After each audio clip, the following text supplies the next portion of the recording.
Hello guys, how you doing today? My name is Gyakados. I did promise a couple of repair videos, so we're going to get started in that regard.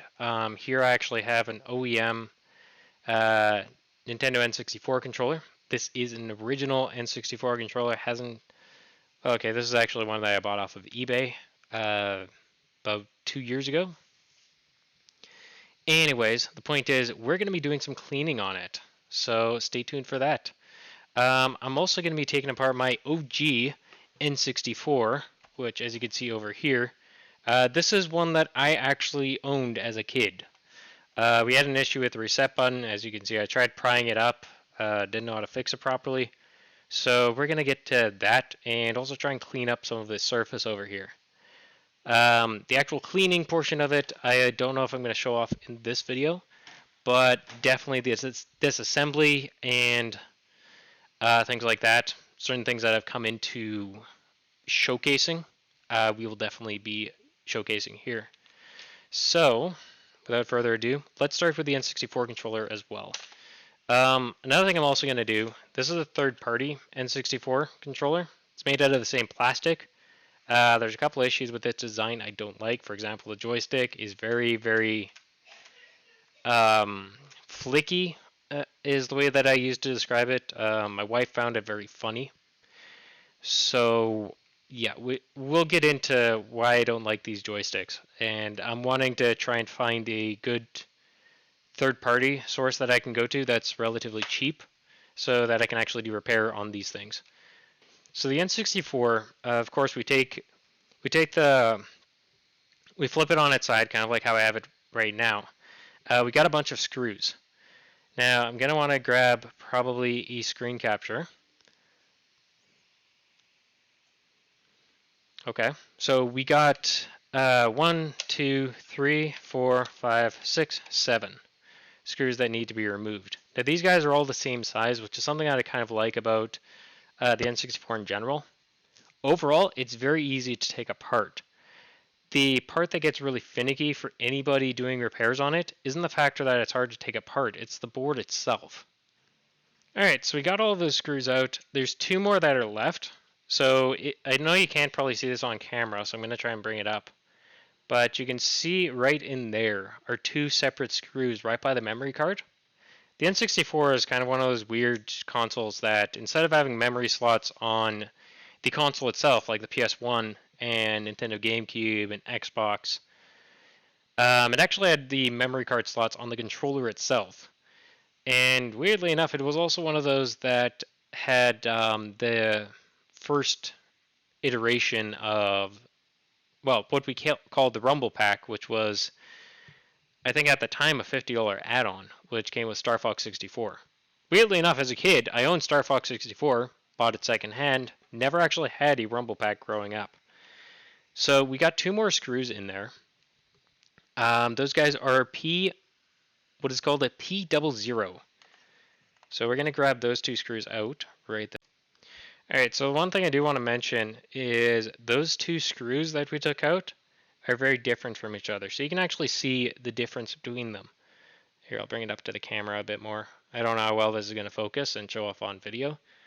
I'm kind of watching myself as I'm recording. But we have the main one, so that holds the body of the N64 controller together. And then we end up having the middle one over here, so that's the one by the memory card slot. These two are very different. Do not get them mixed up.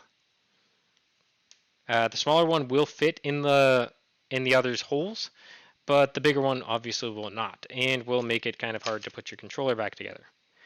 So now we can see the inner workings of the N64. Now, honestly, there's just three more screws that we have to actually take out to get the whole board and assembly out. Which we got this guy, and also this guy. They're the P00, which is why I prefer to take the case screws off and then the memory cards, because they're the same screw. Now, technically speaking, you can actually mix these guys up, as they are essentially the same screw, just different colors.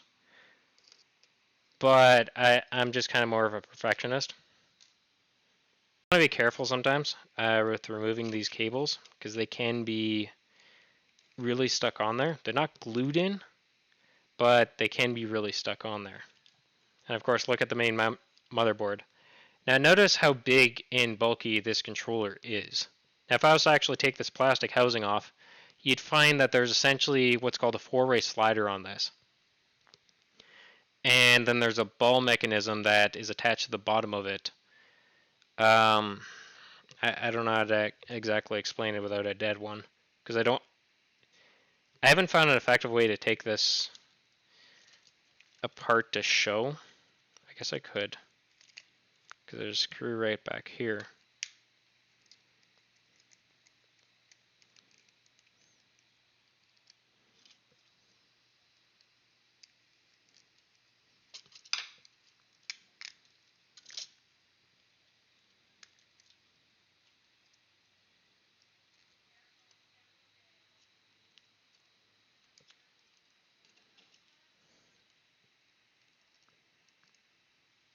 So like back in the past, I did actually have a guy on eBay that I was buying the authentic ones, but they were new old stock.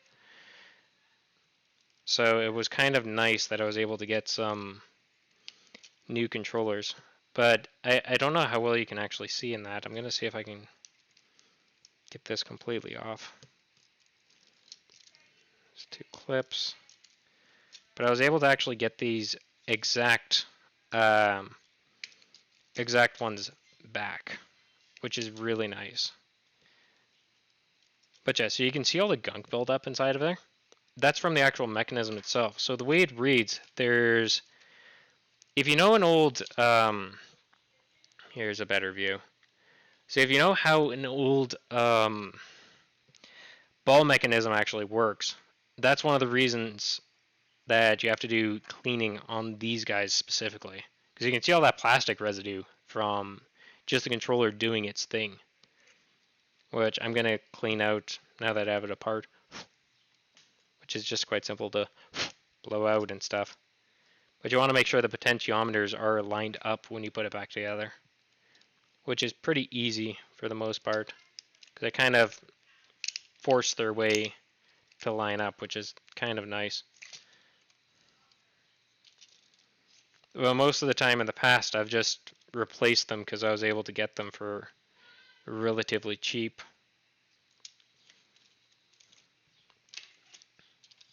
But yeah, going further into the controller, you have, of course, the button pads and, of course, the actual physical buttons.